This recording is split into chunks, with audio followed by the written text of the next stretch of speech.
Hey, welcome to another episode of Freedom on Fire. I'm your host, Robert Bob TV Brown. How are you doing today? First, before you do anything right off the bat, hit the subscribe button, hit the little bell ringer, the notification right next to subscribe. That way, whenever a new video come out, you'll get an instant notice letting you know we got a new video up that's ready for you to watch, share, whatever you care, blah, blah, blah, blah, blah, blah, blah. So please hit the subscribe button and the notification bar.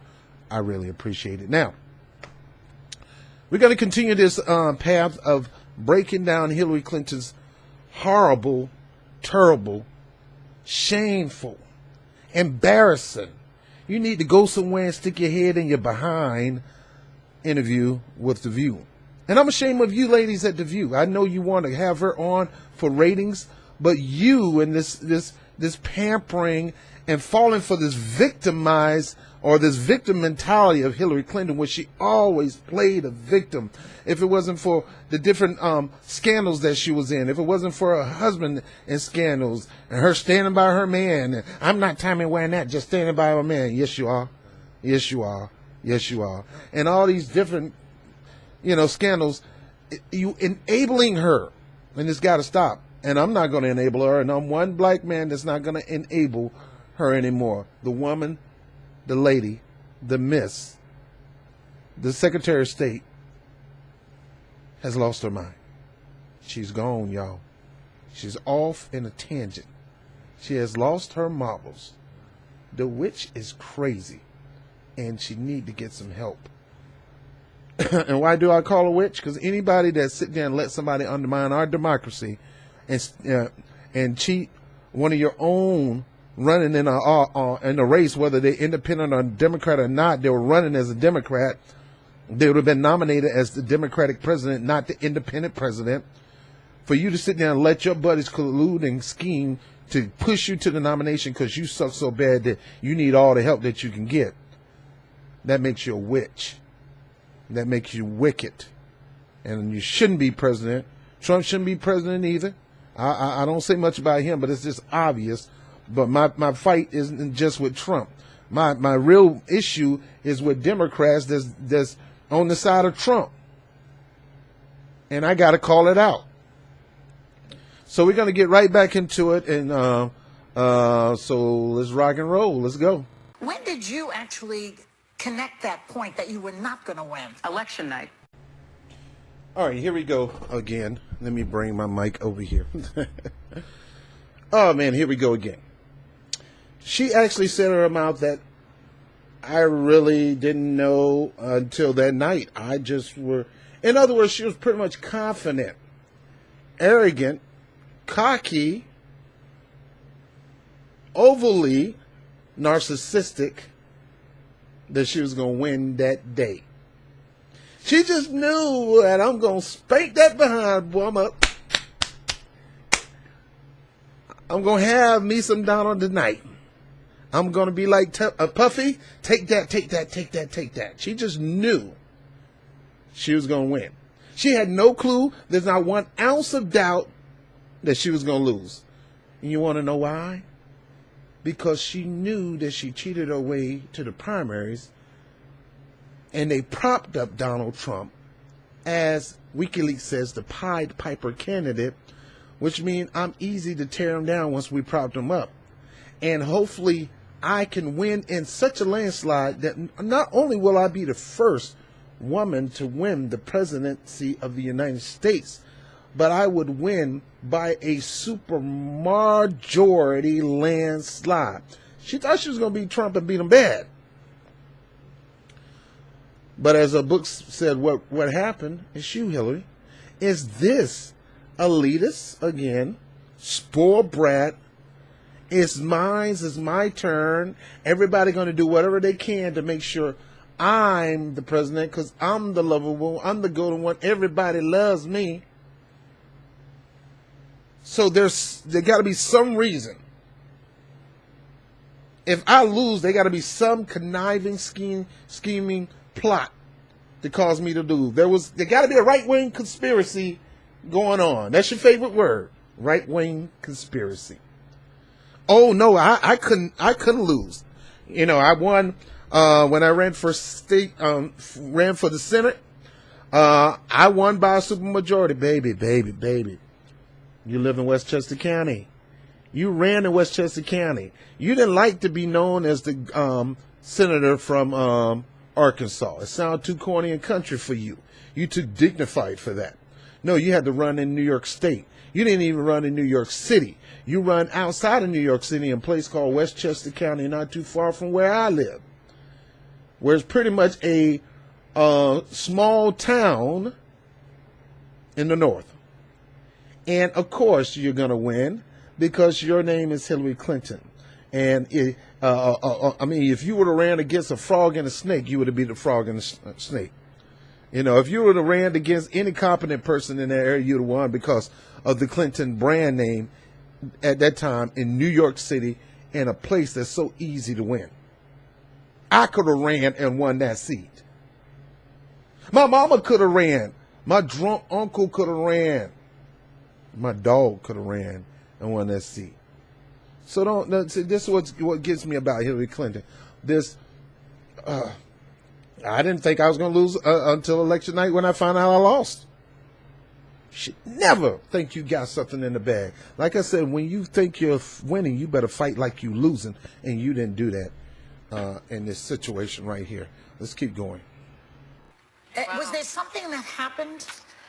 Yes. I mean, and I argue in the book, and I am pleased that other independent analysts have reached the same conclusion. I would have won but for Jim Comey's letter on October the 28th. Now, people say, well, you know, but it was, you know, why would it have been so close? We have close elections. I mean, that is kind of the reality of our politics right now. But that stopped my momentum, and it really did cause enough people to move away from me. Please spare me with the James Comey, I would have won. Experts said I would have won. What freaking expert said it? Name me one.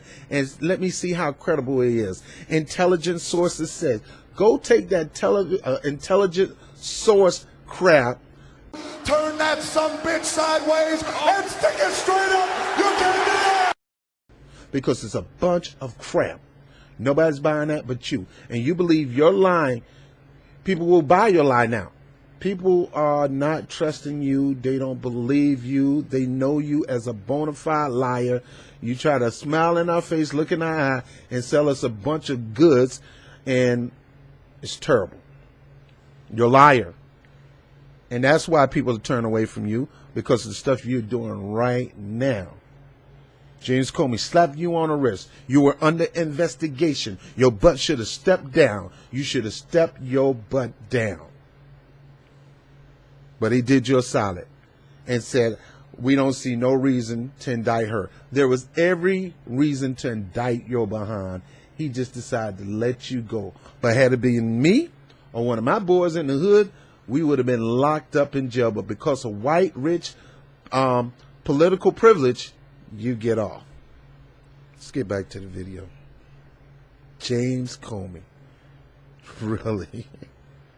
And you women on The View sitting up there giggling and say, yeah, you're right. It was the James Comey. No. And let me cap it off with this one, Hillary. There wasn't that many people into you. It wasn't. The tables were turning. As Bernie Sanders began to get more notability, he began to take over, and you were scared of that. People voted for you because they hate Trump, not because of how wonderful you are. The only thing wonderful about you is the wonders of your lying tongue. Some of them moved to Trump, some moved to third parties, some didn't vote, but the net effect was pretty clear. So I thought that I had gotten through it. I knew it hurt. I had no illusions about that. You know something, Mrs. Clinton, you've never been right ever in your life, but this case, you are right. This case, you are telling the truth. The truth meter is high off the charts. You're right. Some voted third party. Some didn't vote at all. Some voted for Trump. Guess who mainly voted for Trump? Guess who mainly voted for Trump? Your average white voters. that voted for Obama. They voted for Trump over you.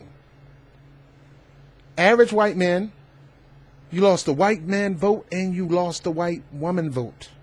Of all people, the white woman vote. Why? Because the white woman is tired of this crap. This crap.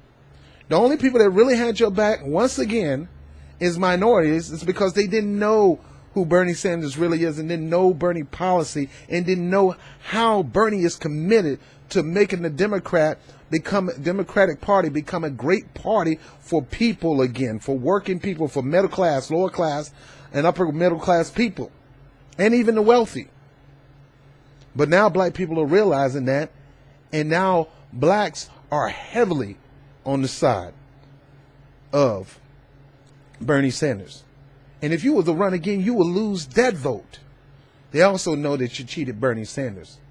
And in that cheating, why would you think with the information coming out about collusion in the Democratic Party, first, collusion in the Democratic Party, not Russia, personal plans to railroad Bernie Sanders happened in the Democratic Party in the United States.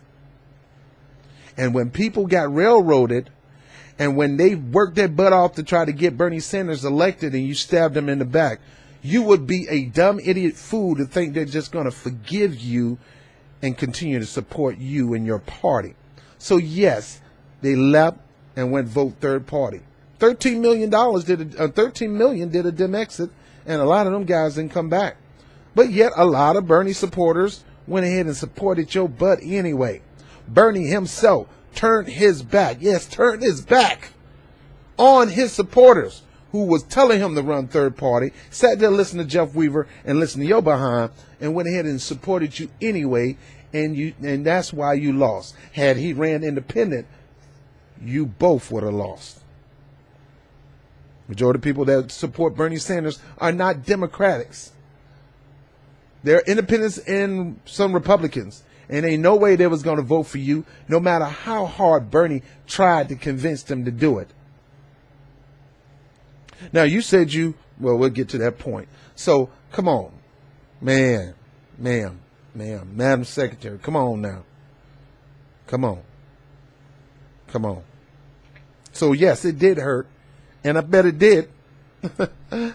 Oh, it hurt. And it hurt a lot of people at Jacob Javits Center. They didn't get a chance to see that glass ceiling crack, the literal glass ceiling that you plotted to crack during your speech because you're so confident, so cocky, so arrogant, so head up your butt that you just knew you were going to win.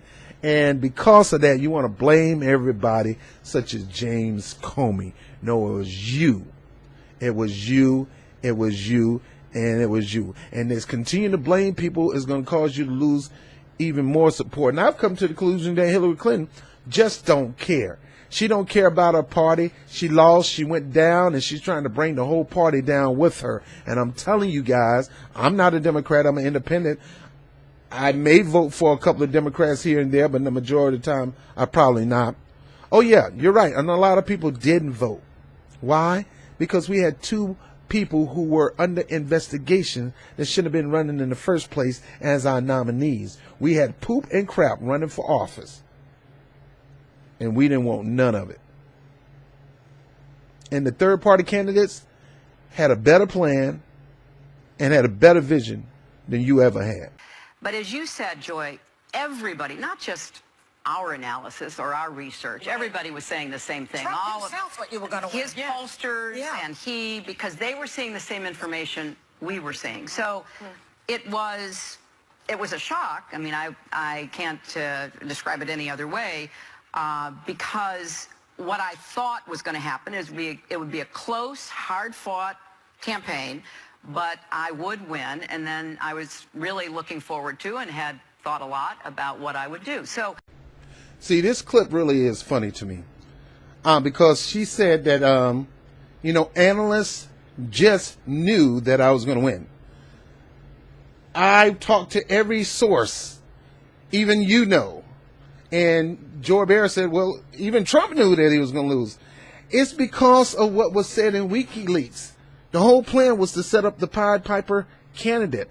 I didn't really think Trump really wanted this thing in the first place. And yes, that is a theory that they could have propped up Donald Trump to run in the election to deflect the Republicans, and then eventually Donald would end up being a plant for Hillary Clinton to beat the brakes off of. But the problem is Hillary Clinton, let's say if that philosophy is true, let's say it is true, where you messed up was you cheated your way to the nomination in the primaries.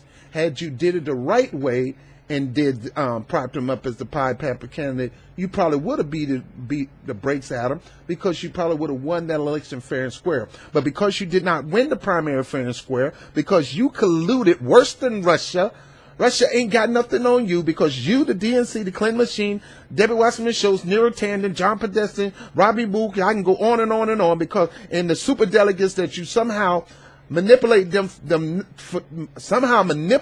I don't know what you had over their head. I don't know what kind of control you had over them for them not to break away from you and support Bernie Sanders and to support you. It got to be something there that caused that to happen. That is almost unheard of. Not one superdelegate switched over. What did you have on those superdelegates? Maybe they need to talk to Iran. Maybe they need to talk to Debbie Wasserman Schultz and dig in further to find out what these men did that possibly could have controlled these superdelegates.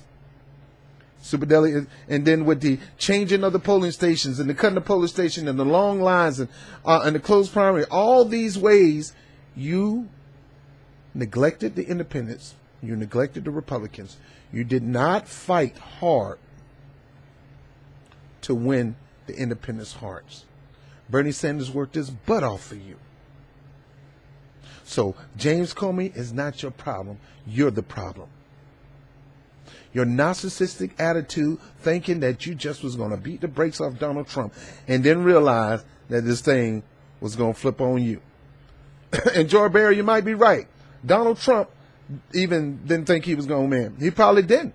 He probably said, hey, these people actually voted for me, and I'm not going to step down. I'm going to be president. You shouldn't have put me in, crooked Hillary.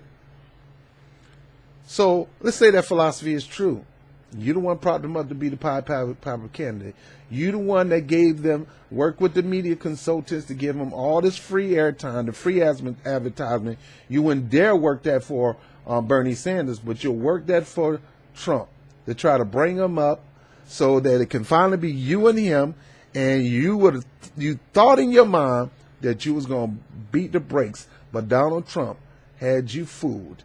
He was literally really going to run for president, and he wasn't going to give up for nothing. Now, I don't like Trump. Neither one of you guys should have been in that office, should have been running for office. Much as I hate Ted Cruz, or Rubio, and all them guys, it should have been one of them and Bernie Sanders, because we need people who are not going to cheat, connive, steal, and commit crimes and be investigated by the FBI while they're running for office. Again, your butt should have sat down. These are the reason why you lost, because you suck. You're crooked. You have unethical ways. And it wasn't Russia who teaching people that. It was people doing their own due diligence. It wasn't Facebook. It was the information that was coming out that was verified, bona fide truth. There was no intelligence sources. There were more than intelligence sources, and we know the sources, unlike you and your so-called every source said that I should have won. I should have won. I just knew I was going to win. I knew it was going to be close. No, you didn't. You thought you were going to beat the brakes off Trump.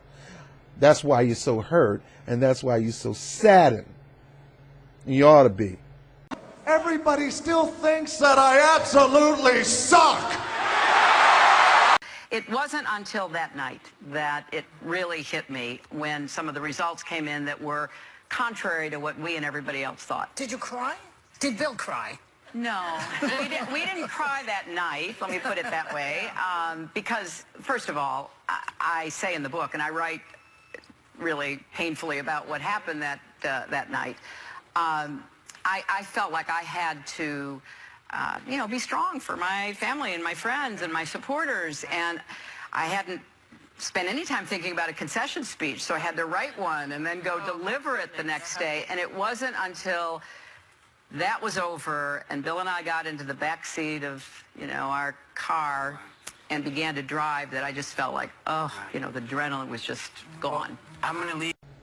All right, so we're going to stop it right there. I actually got to get some sleep. I got to go to work. I got a job. And Whoopi's going to go to the commercial, and then we're going to come back for part 4 of me breaking down Hillary Clinton's interview with the View. But let's just talk about this one for a second. She actually said that she didn't prepare for speech. She didn't prepare for a speech. She didn't take the time to write a concession speech. She probably would have did it. I bet you she had that victory speech. If you don't think that's not narcissism, if this don't prove to you that she is narcissist to the core, of course Trump is a narcissist, but he's a little dummy with his narcissist. But Clinton is an intelligent woman that really needs help. I almost feel sorry for her. Almost, not quite. Almost feel sorry for her. See, I was married and my wife was a little narcissistic. It was part of her bipolar issue. And I can tell a person that's bipolar and narcissist because I was trained based on my wife. And I've come to the conclusion that Hillary Clinton is bipolar and deal with narcissism. And it's always other people's fault. That's the issue with bipolar. Sometimes you get in a position where you have a high level of superiority and everybody else is beneath you. And you talk down to people sometimes, and you got a fear of people, and you think somebody is always trying to get you. As she would normally say, the right-wing conspiracy. These are evidences. These are evident. These are symptoms of bipolar. Narcissism, anxiety, dominance, you name it. I've come to the conclusion the lady, the Madam Secretary, is dealing with bipolar and nobody is helping her to recognize that so she can get the help. And that's why she shouldn't be president. We shouldn't have a bipolar president in office who don't know that she's bipolar to get the help. Now, don't get me wrong, bipolar people need love too. You don't abandon somebody that's bipolar. I know it's tempted to, but you don't abandon. I never tried to abandon my wife, especially when I knew she had those issues. I hung in there with her, tried to do whatever I could to get her to medication so she can live a productive life. Hillary Clinton, I personally believe, is bipolar. And that's the reason why she deals with high-level narcissism and think everything is somebody else's fault. This needs to stop, people, and we need to do something. I don't know how she can get the help. But I know you're saying, well, that's none of my business because I don't have nothing to do with it anyway. I feel you. I don't either. But she's sick, man. She's sick. And I'm leaving it there. She's sick. And this sick is making her crazy. Bipolar is nothing to play with. It can literally get you to the point of being suicidal, too. And it'll have you put in a position that if you feel somebody is a threat, you're going to do whatever you can to move them out of the way. And that seemed like what we've seen throughout the Clintons' career, at least Hillary's career. This thing damaged her. This thing really hurt her, and it made her situation, her bipolar, her anxiety, her fear, and her superiority complex and all that. It's made it worse. It made it worse.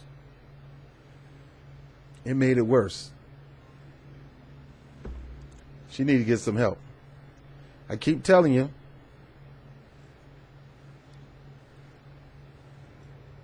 I'm Bob TV, Freedom on Fire. We'll catch you in the next one. Holla at you soon. Peace. Hey, this is your boy Bob TV with Freedom on Fire and Rob Report. I want to thank you for watching the webcast. Make sure you share these segments all across your social media network. like and share, subscribe, and maybe I invite a couple other people to do the same thing. You make the difference. I also want to thank you for those who support this channel through Patreon, whether it's 50 cents to $50 million. It goes right back into what we do here. So like the lights that you're looking at right now, that's because of something that you did. So I really appreciate it. I want to thank my man Vegimatic for the Blue Yeti mic, one of the top microphones out right now. He knew I needed the mic, so he blessed me with it. So all of you guys make the difference into this channel growing, and I really want to appreciate you for that. Also, by all means, again, continue to share your comments at the bottom of each video. Just don't get so visceral to the people who may disagree with me or may disagree with you. This calling out name stuff, that's not for this channel. So please try not to call people names, personal names. Now you can call some of the stuff they talk about crap. I say that, but just don't attack people personally. Words really hurt when you start attacking people personally, because these people really believe these things, and you're not gonna take away their belief by calling them names. So please don't do that on this channel. But nevertheless, I appreciate you guys. We're shooting for 2,000 now, so I need your help. So as my pastor would say, reach one, teach one. I mean, let's reach out. You got the information. Make sure you share with other people and try to get them to subscribe to the channel so we can grow and expand. I'm Bob TV. Freedom on Fire. Rob Report. Peace.